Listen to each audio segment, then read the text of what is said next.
parle.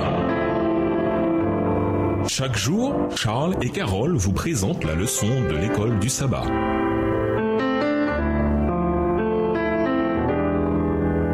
Bienvenue dans votre émission. Dieu nous parle.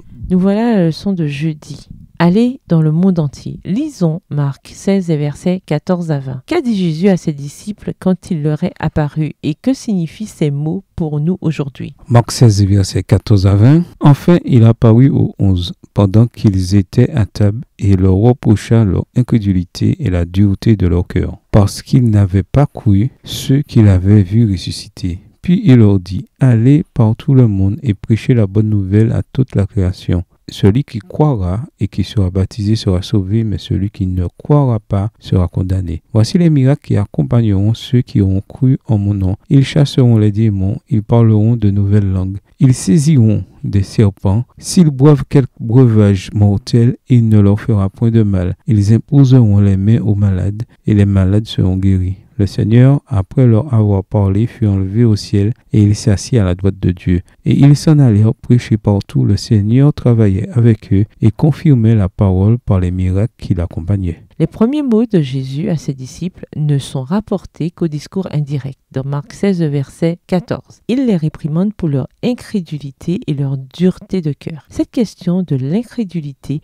n'est pas un problème uniquement moderne. Comme nous l'avons déjà vu, les premiers disciples de Jésus eurent du mal à croire. Matthieu 28, verset 17, Jean 20, les versets 24 à 29, alors qu'ils avaient été avec Jésus et qu'ils avaient vu ses nombreux miracles. Mais, par différentes preuves, il leur démontra la réalité de sa résurrection. Leur témoignage, associé aux preuves résumées dans l'étude de lundi, forme une ferme fondation de foi. Jésus confie ensuite à ses disciples une mission, celle d'apporter l'évangile au monde entier. Son commandement a une portée universelle. Jésus explique ensuite l'issue de cette mission pour le meilleur et pour le pire. Les croyants seront sauvés, les incroyants condamnés. Jésus décrit également des signes qui accompagneront l'œuvre des disciples. Ils chasseront des démons, parleront de nouvelles langues, ils seront protégés du mal et guériront des malades. Certaines personnes pensent que Marc 16, verset 18 encourage les chrétiens à prendre à main nue des serpents venimeux pour montrer leur foi. Mais ce geste présomptueux n'est pas autorisé ici. Ce que Jésus dit, c'est que nous serons protégés de notre mission, comme dans le cas de Paul dans Actes 28 et versets 3 à 6. Bien sûr, la Bible n'enseigne pas que les chrétiens seront toujours protégés du mal. Dieu fait parfois un miracle pour faire avancer la cause de l'évangile, mais parfois les chrétiens souffrent à cause de leur témoignage. En ces circonstances, leur persévérance est un autre signe donné aux incroyants de la puissance de la foi. Après avoir terminé ce qu'il avait à faire, Jésus fut enlevé au ciel et il s'assit à la droite de Dieu. Marc 16, verset 19.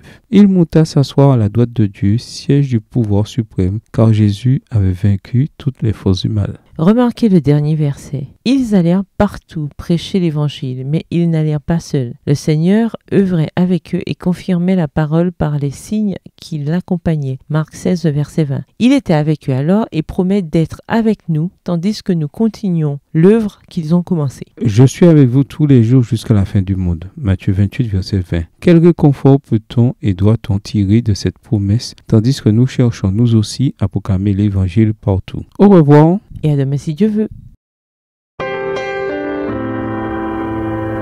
Dieu nous parle. Chaque jour, Charles et Carole vous présentent la leçon de l'école du sabbat.